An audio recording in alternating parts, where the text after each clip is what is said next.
Harvest Alliance community. How y'all doing today? What's up, brother Doug? Morning, Zach. That was Hey, a stressful. That was a stressful start, right? that just means it's going to be a fun Monday at work if your computer and podcast won't start. But hey, that picture of you on your wedding day, kind of funny. It was in front of all kinds of gear, right?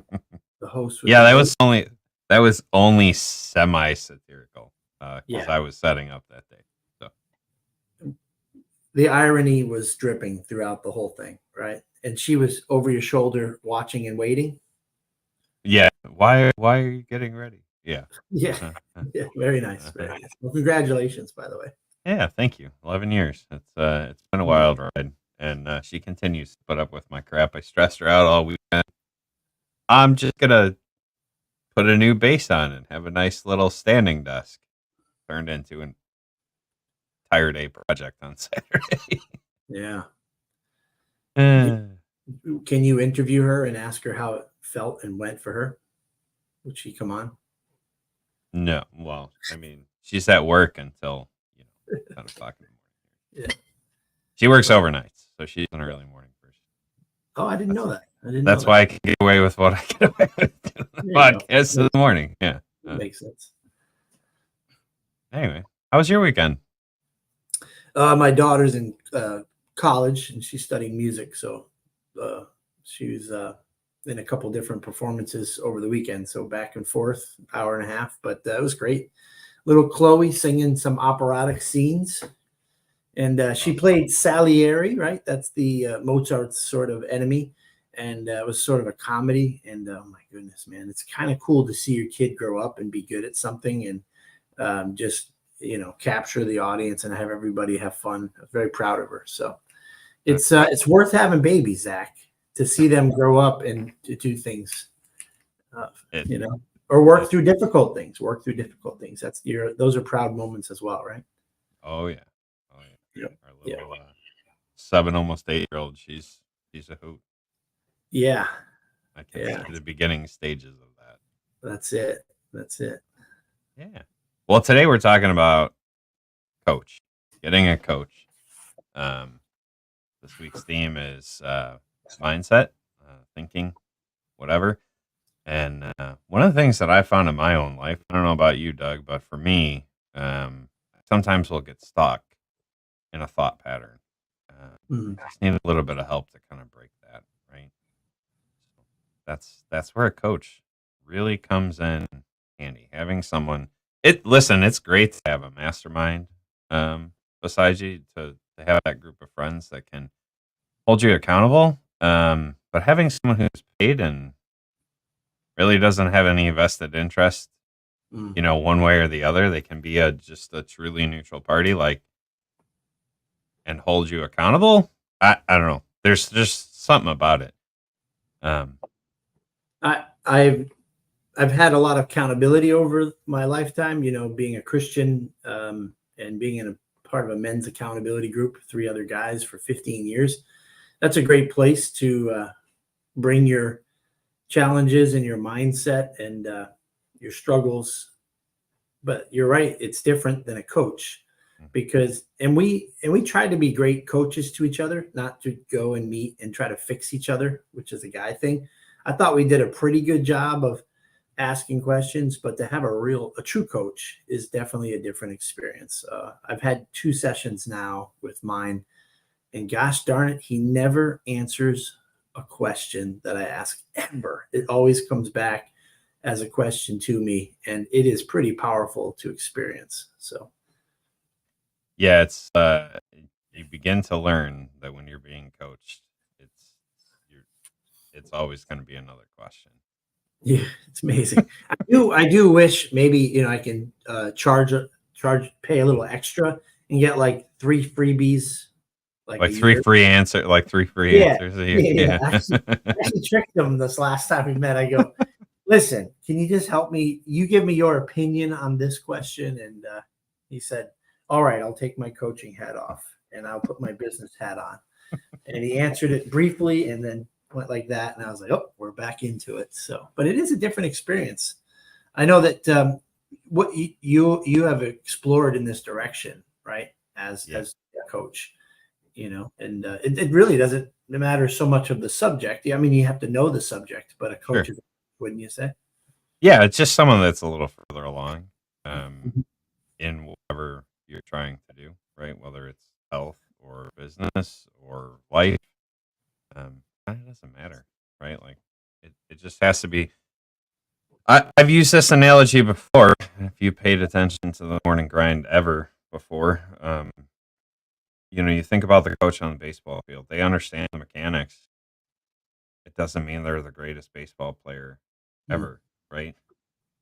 But they know how to guide you through the pieces, through the mechanics that makes you a great baseball player, Mm. football player, whatever you're watching.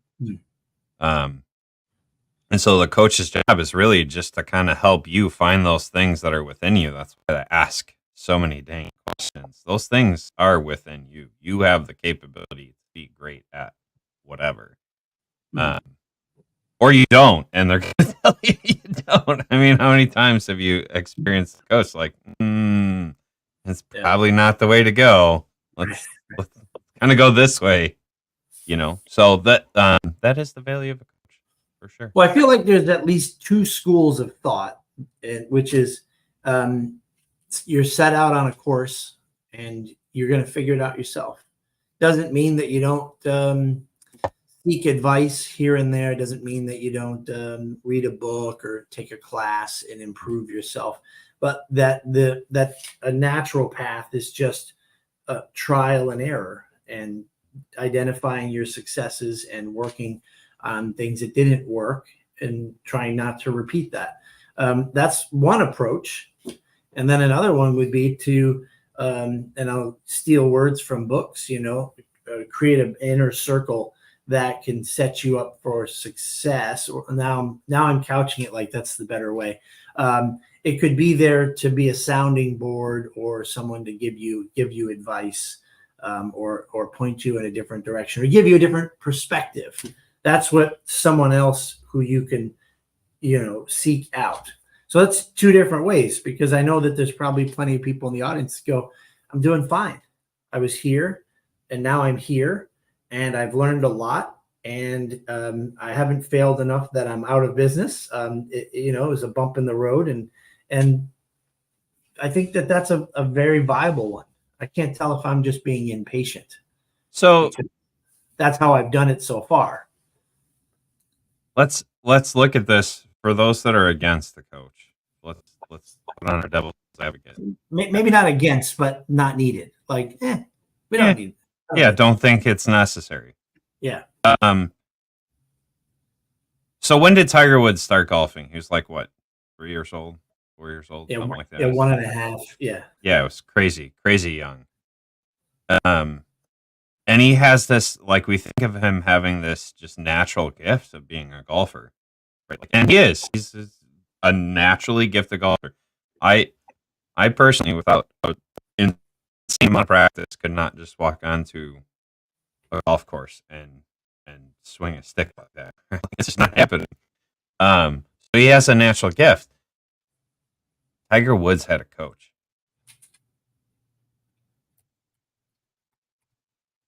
You got this guy who has this natural talent, is a phenomenal athlete, arguably one of the best golfers in the world for a period of time, right?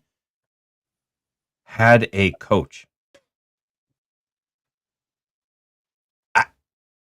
I mean, you're talking about someone who has everything they need, but realizes that they need someone to help guide and structure their thought patterns, their training, their skill set. Hey, maybe sharpen this.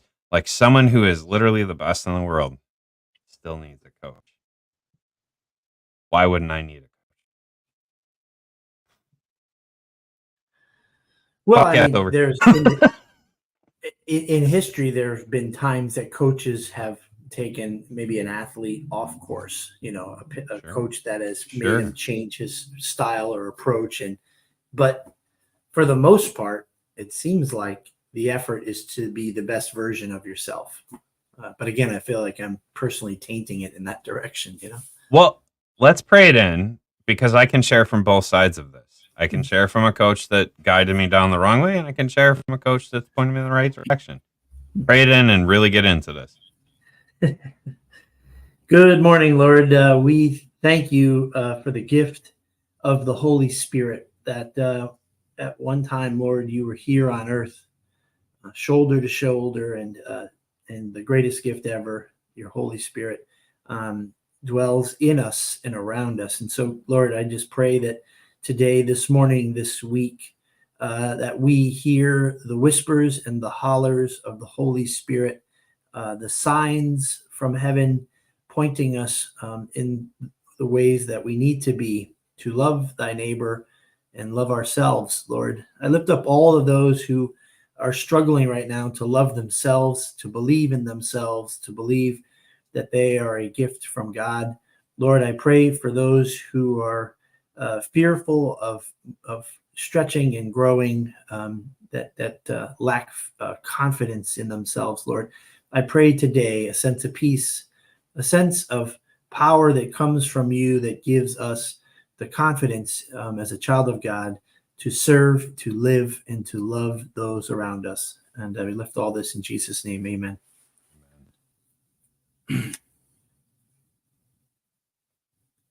So coming right out of the prayer, right into him.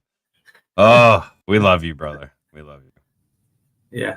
He was blacklisted. That is an interesting fact. We're talking coaching. If you're just tuning in, we're talking about what's the value of having a coach. Pros, cons, good, bad, and ugly of having a coach. So, right before we went into prayer, I said that I was going to share from a coach that steered me the wrong way. So when I first bought Gordon's, I had a coach from a chain. I won't name the chain because I'm sure there's good coaches in it.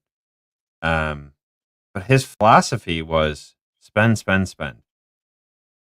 You're looking at my books, dude. You know that, like, it's tight. What are some, like, different ways to, and his philosophy was always, oh, you just need to spend on this. You need to spend on this. You need to spend on this. And, like, invest in marketing here and invest in this there. And it seemed like that was all he knew how to do. So I started chasing, like, oh, and then, like, you should probably add this service and you should probably add that service. And it's like, I don't even know what my core function is at this point. We're going down all these rabbit trails. So, yes, it is very possible for a coach to start pointing you I mean, like, you could just really end up in the weeds. If you're unsure, it's definitely a distinct possibility to happen. Have you experienced that at all? Have you experienced people just steering you totally the wrong direction when it comes to whatever, life, business, whatever? I feel like there have been a lot of people that, without knowing the details of Action Appliance, already know what needs to be done to fix it. And that kind of gives me the the vibe of not trusting that person or thinking that they've got this sort of general speech, that a pitch, and that maybe they could help us. Maybe they do have the experience, but if they fail on the pitch, then how great of a business coach can they be? Because looking at a business and saying, well, you don't have this and you don't have that, and you need to implement that, that could give you a leg up and some momentum.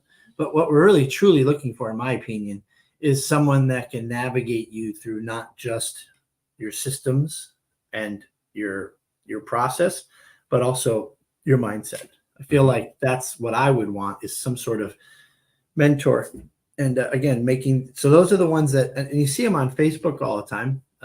Even at an ASTI, a couple different types of business coaches come in and do a class, and again, within 5 minutes, they're telling me how they can double the revenue of the company in 1 year. So I leave there that moment going, I'm either a real big moron and a total idiot, or this guy is a genius. And the reality is it's somewhere in the middle.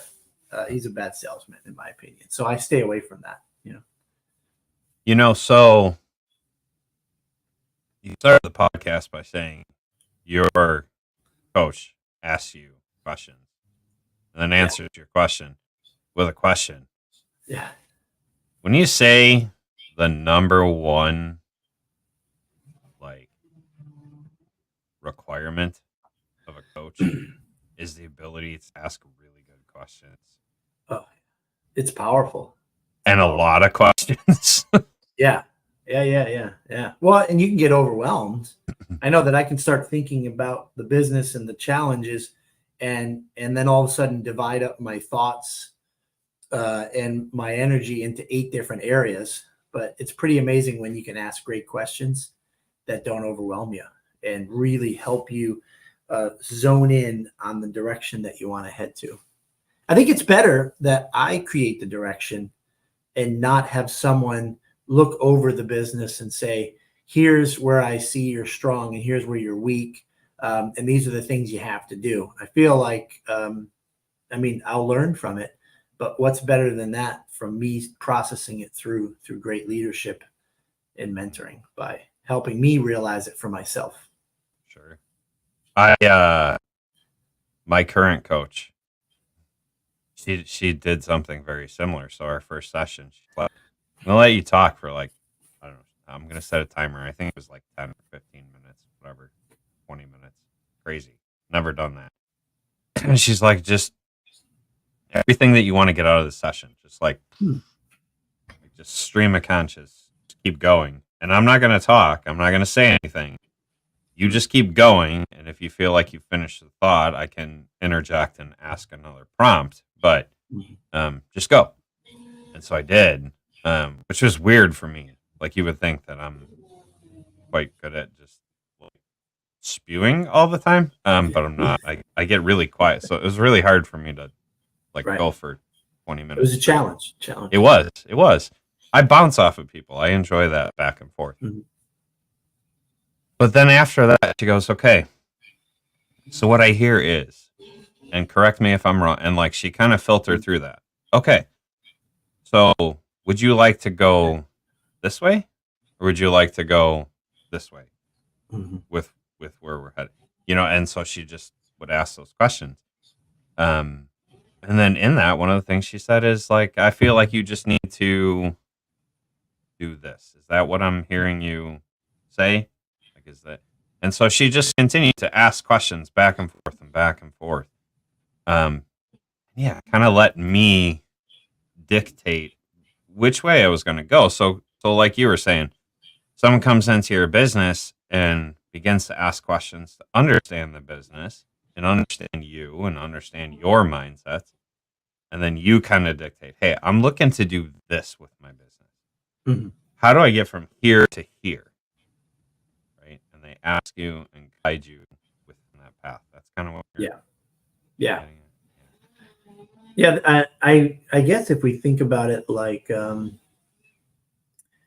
being a technician and diagnosing an appliance, if you learned it on your own, you could develop an approach, right? Sure. I've always thought that it's like you're either the A to Z guy, dry or no heat. You're going to do the same steps from A to Z until you find it, or you're going to begin to process it and recognize, okay, on this machine, it's most likely this. So you start at L and then you move towards M, or you go backwards, and they both work, but we do know that our diagnostics have developed and evolved over time. And wouldn't it be great to have a coach not there to help you figure out why it's no heat, but help you figure out quicker on your own why it's no heat and how you can use that same approach in all of your diagnostics, right? Same thing goes in our business. Wouldn't it be cool if they could help us be able to implement process, communicate with employees, things like that, in different ways that you're communicating, something in a positive celebratory way, something in a challenging way, or accountability way, right? So I feel like it's a parallel. Do you agree? Yeah, I think that is I think that's a great summary of it. And you and I are coming from both ends of what we're talking about today. So you're coming from a business, like being coached by a business coach, and I'm Yeah. coming being coached by, for lack of a better term, a life coach, right? Mm. Like I have some, I just, you have some business principles that you're stuck in and you're trying to like take it to that next level with your coach. Like, okay, which way can we drive the business? Mm. And I have some mindsets that are limiting me in what I'm doing in business, in life, in general, right? And I realized that I needed some help breaking those mindsets. And so, again, either way, it doesn't matter. Like if you're getting coached in business or getting coached in life, sometimes we just need someone to kind of go, have you thought about it this way? Or have you, what would you like, like just asking those prompts Mm. does make a difference. Yeah. Yeah. Um, I feel like yeah, You want a coach, just leave the toilet seat up 3 times in a row. Your wife will straighten you up. Oh, good. I should reach out to Saul to be my life coach. No, actually, the coach that I have literally never answers a question. Matter of fact, I said, "Hey, are you available and could I hire you?" And he answers that with a question. So, are you looking for a business coach or more or less, I forget what the term he used, life coach? And then I was like, once again, like, gosh darn it, this guy's making me think. And I chose the sort of life leadership route Mhm. than business coach. Sure.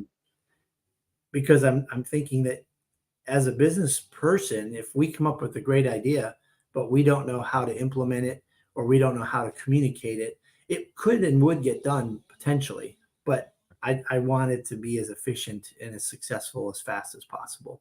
So it is a different type of coaching, but I'm looking forward to it because I really want to be a better version of myself as soon as possible. So the question is how about this, Zach? What if somebody thought, well, I'm not a big fan of that approach. I think trial and error, learning from your mistakes, and building on your successes is fine. Do you believe that that person could benefit from a coach if they're not completely bought into it? Yes. They still could. I mean, I go back to the example before. Do you think football teams would go to, like, which football teams tend to go to the Super Bowl? It's not just because they have the greatest quarterback. Mm. They have an entire coaching staff that like kind of guides the way, right? So like you Yeah. have these great players. I built on success. I made it all through high school and I did all this stuff and that. But it took that entire coaching staff to coach the entire team to get them Mm. to the Super Bowl. And so anyone that's like, I don't need a coach, but literally the top level people, the people that you pay millions of dollars to watch on TV, have a coach. They have multiple coaches. Mm. Why would you think you don't need a coach? And I ask that from a sincere place, like, because if you feel like you're in a place where you don't need someone to help guide you through something, then you're in dangerous waters. You're not drowning, but you're in some dangerous waters because whenever we think higher of ourselves and our abilities is when we're heading for that fall, right? Like, and I say that from my own experience. Whenever I thought that, you know what, I got this, I can do this, I don't need it, I got it, then I'm on my face, right? Like that's when I trip and fall, and that's Yeah, that's but when some I'm people would struggling. say, that's your moment of learning right there. It's falling on your face. You lose out on time. You lose out on some money. Maybe you lose out on a good employee, or whatever. But it does have its purpose, and it does make you better by trial and error. Sure, and you're still going to do that with a coach. You're just going to get through it faster. Mm. Mm. Here's a great example of a team that doesn't have coaches. Oh man, the poor Bears. No, and when they do have good coaches, they don't have good leadership from higher up than the coaches. They have owners that just anyway. That's a whole nother enchilada there. Yeah. No, but why would you want to make it take longer to get where you're going? It's like we've said with the mastermind stuff. It's like we've said with not having a coach. Okay, so why read books then? Like, why would I want to learn from someone else's experience? The point in reading books and gaining that knowledge is to be able to kind of shorten that time frame in which you learn. You've shared before, Doug, like some of these books, like I've done this for 20 years, or I found that out 20 years ago. Or wouldn't it have been nice to have that book 20 years ago to be able to shorten that span 20 years ago? Yeah. So the same thing can be applied to a coach. If you have a coach that can help you process through that struggle in this amount of time instead of this amount of, like, why wouldn't you take advantage of that? I don't. Yeah. Well, the books are always there. I just didn't believe in it, or didn't choose it, or didn't prioritize that. But I'm always afraid of, once I become a fan of something, that everyone I become blind to other ways of thinking. Like I would say that if somebody is not a big fan of seeking out coaching to speed up the process, they could potentially look at this very transactional. So like, all right, so I spent this much for an hour, and a month later, you're like, what did I get for that hour? I only got this and this. I should have got more. So it's almost like, unless you really buy into it, it's probably not even worth trying, because you may not evaluate the results. You're in the wrong mindset. You're not giving it your all, potentially. I don't know. I'm speculating here. Yeah, I think you do have to have the right mindset to go into coaching. I think anyone can benefit from it. Those who benefit the most are going to be the ones that go into it with the right mindset. Like, and maybe that's because you and I come from a position of consciously curious all the time, right? Like, we're always like, how can this be better? Like, we're always just analytical in the way that we approach things. So maybe that's why we can go into a coaching relationship Consciously curious. I have never heard that, but that is so cool. Consciously curious, because that describes very much the way I think about life. So very interesting. It's intentionality, right? It's so, yes, you can be curious, but there's curiosity that killed the cat, and then there's like conscious curiosity, like very intentional, very focused, like like generally asking. I wonder if Kurt is still on. Are you conscious? Kurt Benefit. I met him once at ASTI, seen him on Facebook. He can be a great mentor. He could also cut you up pretty quick, and he's also pretty funny. Is Kurt Benfield, is he consciously curious? You gotta let me know, man. Drop it in the comments. Because I want to be just like him. Yeah. I want to be just like Kurt, actually. But I think to anyone that is thinking transactionally about that, my encouragement to you would be to explore, to ask the question, like, what would happen if I open myself up to being a coach? What would happen if I gave this an honest try? What would happen if I didn't look at this as spending money, but investing in my future, or my company's future, or my family's future, or whatever? Just ask yourself that question, and I think if you're open to that, then you might be able to go into that coaching relationship at least open. But I just started with the coach, but I will tell you, man, oh man, so You spent all your money on coffee. I know you don't have any finances to manage. So you don't need a sugar mama. I just started in the coaching realm, but I did look for a lot of consensus the first, 10 years or so, or 5 years, trying to verify what I'm doing is right. And I feel like I did waste a lot of time there. So I think it might be different seeking out peers and looking at other places to see if I'm doing it right is different than a coach Sure. where we're exploring together not only actual physical things, but the process and the mindset. So I do think that's different, but I did seek out a lot of consensus early on. Made So me you're in a feel mastermind and you have a coach. So let's look at those relationships real quick.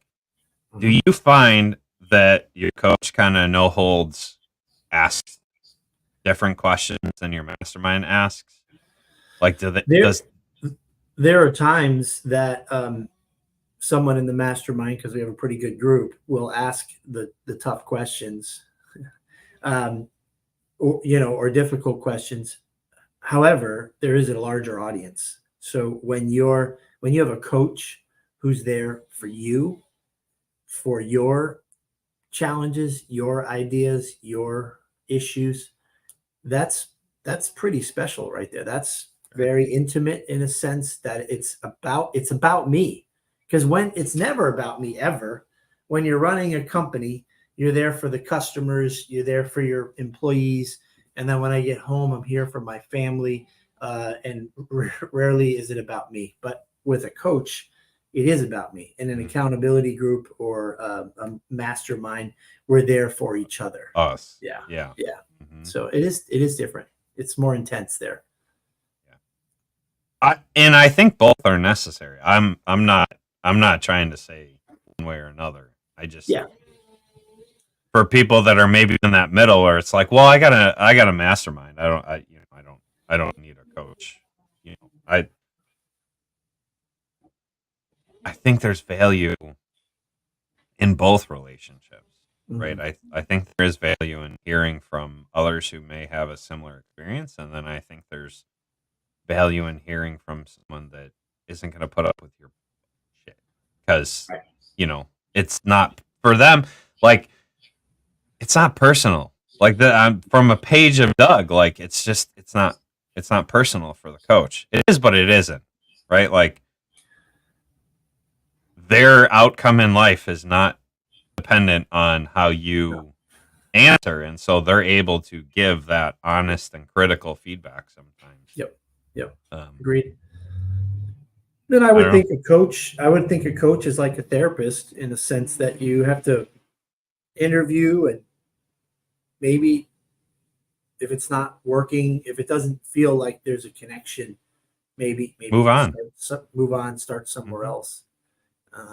So and I'm on my I, second meeting, so I might redefine this and turn it into a different focus down the road. But for now, it's exactly what I need. So I've had different coaches over time. Like I said, I had that one when I first started out in business. I've had health and fitness and business coaches over the years. Um, I still am in contact with some of my favorite coaches, and at different times I need different things. So yeah, my good friend and health coach and business coach Terry, he would call me on my crap all the time. Listen, are you just delaying? Like, are you doing the work? Are you actually getting out there and like doing something? No, just do it. sure. Right. Do it. Like Yeah. he's the one that I got Getmo from. Good enough to move on, right? And Oh yeah, so yeah, yeah, because I would get stalled in something, and goes, listen, Gitmo, yeah, good enough to move on. It's good enough to move on. Let's go. yeah, Let's go. And he yeah, would push yeah. me and challenge me, and I still hold that, right? Um, Well, I mean, that's a great theory in practice that binds people in being successful and moving through their process. But it's kind of cool to have somebody there riding along with you and reminding you, yeah, this is the moment we take this universal approach of Getmo and put it into place. Here it is, Zach. This is a perfect example. That's pretty cool. yeah, yeah, and it does it makes it, and then the coach that I have now. The whole reason that I chose her is because as we were talking through stuff and as I saw her interacting with other people, I went, that's the way that I think. Like, not that she agrees with me and everything and is like, oh, good job, you're Right. but it's the mindsets are linked up, and so like if she asks me a question or she challenges me on something, I know it's coming from a place of genuineness. Like there's a genuine help or a genuine curiosity or a genuine whatever. Like she's just a genuine person that is really truly trying to guide me in the process. And so that's why we kind of connected there. So yeah, you absolutely it is a very similar situation. You are gonna have to maybe the first coach isn't the coach you need. Maybe you need another coach. It's not a one size fits all. And you may come into a different place where you need a different type of coach, right? Right. If you're lacking motivation, you might need that coach that kicks you in the butt and goes, "Get your butt moving," right? Yeah. And you might need the coach that asks better questions and tells you, "Okay, we've been running long enough to cool the brakes and let's think through this." Yeah. Oh, these two. I feel like Saul and Rob are on their own little podcast and they're watching ours and they got the two split screens and they're just going back and forth.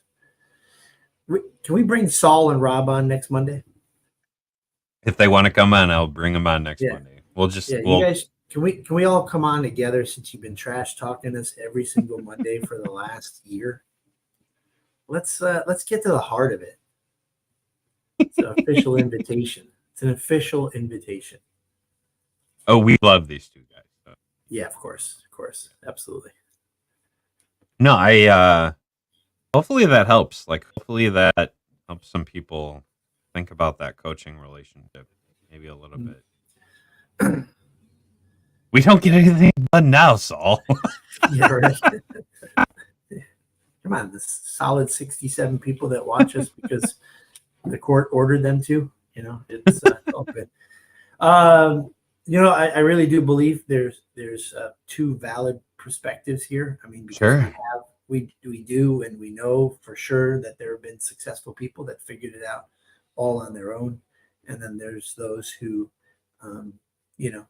want to grow that inner circle. It's a truth. It's a real thing there. So I guess I hope that everyone looks at it like just a conversation of trying to figure that out. With real no right answer, even though clearly Zach and I feel strong about the idea of a coach. Well, wouldn't you say that comes from, and I'm good with a free for all Monday. That would be fun. Absolutely. I have no. Thank you, Adam. We're glad that you genuinely want to be here, buddy. Yes. I think that comes from just having to figure it out, and wouldn't you say that we both have been in a position where we've been on the other side of that? Like, nope, don't need it. I can do it. I got it. And we fall on our faces up and look, I learned. I'm good. I'm great. And now we're like, I'm just tired of falling down. I'm still gonna fall, but like maybe I can have someone help me learn how to not fall that direction. Maybe I can fall a little bit better than the next time. Well, it's certainly an evolution for me, right? Mentioned this a bunch of times already, Zach. Not really a great reader, not really someone seeking out a ton of resources. Actually doing it the way we've been talking about. Learn from experience and then just go for it. For you to have me, I think we're up to like 15, 16 books. For me to read these books, initially my thoughts were like, man, so you can just write your experiences down and now you're an author. Like, yeah, I already know that. I already learned that. I already understand that principle. Where am I going to find the great facts? Where am I going to get the great inspirations from? And I was kind of let down in the beginning. I kind of busted your chops a little bit. Glad I read that book on how to go to the bathroom because I didn't know. But the reality is that mindset of a desire to keep looking for that adjustment or that tweak, and hear it 10 years ago and to hear it tomorrow might be the day that it has a huge impact. So I think seeking always is definitely the Consciously in my opinion, the right curious. way to do it. Consciously Curious. Putting that on my resume Love it. as a reminder. Yeah. Love Thank you guys. So Rob said he should be able to clear a schedule. So we have at least one of the duo. Oh, great. willing to Saul, come on Saul, come on, Saul, just come on. So hey, I think I'm going to pitch. My anniversary is November 30th. So Oh, you guys all pray that I can pitch to my wife the idea of coming to Richmond, Virginia, for like the weekend as like an anniversary time for my wife and I. And then I'll just step into the business one-day conference and have the illustrious TK bless us on our anniversary. That would be beautiful. Val, I want to meet you. Come on, Val. Come out to the business. Cool. Come out to the business one day conference. Yeah, because I don't think Connecticut to Richmond is very far. And I don't think Miami, Saul, to Richmond is very far. So why don't you, I want to see Saul too. He's going to make us go into a whole nother podcast here. What are the red flags? Oh my God. Saul, now you're investing in great questions. What a terrible business. What a terrible audience member you are, Saul. Come on. The Bears. Oh, goodness. So, yeah, Doug was being genuine about the Business One Day Conference. We are doing that in Richmond, Virginia. Register at servicealliancegroup.com. It is one day packed with some coaching, some sessions, some mastermind. It's all kind of mixed into one big globby thing of goodness, right? So we're really excited about it. We're really excited to bring you guys together over on the East Coast. Don't go traveling from California to the East Coast. That's crazy for one day. But if you're over on the East Coast, join us in Richmond or near Midwest. Join us in Richmond. We're excited to see you. We're excited to grow together in our businesses and to challenge maybe some mindsets that we have in our businesses. So, all right, Saul. See you on Monday. Zach will reach out to you and Rob. We're gonna have a big powwow next Monday. Yeah, we're gonna have to get Saul on Facebook or something. I might have to message him on LinkedIn. I'll have to check and see if I can send some mail on LinkedIn. There you go. All right, guys, we love you. Get out there, love your customers, and we'll see you next time on the grind. Bye, guys. Bye, guys.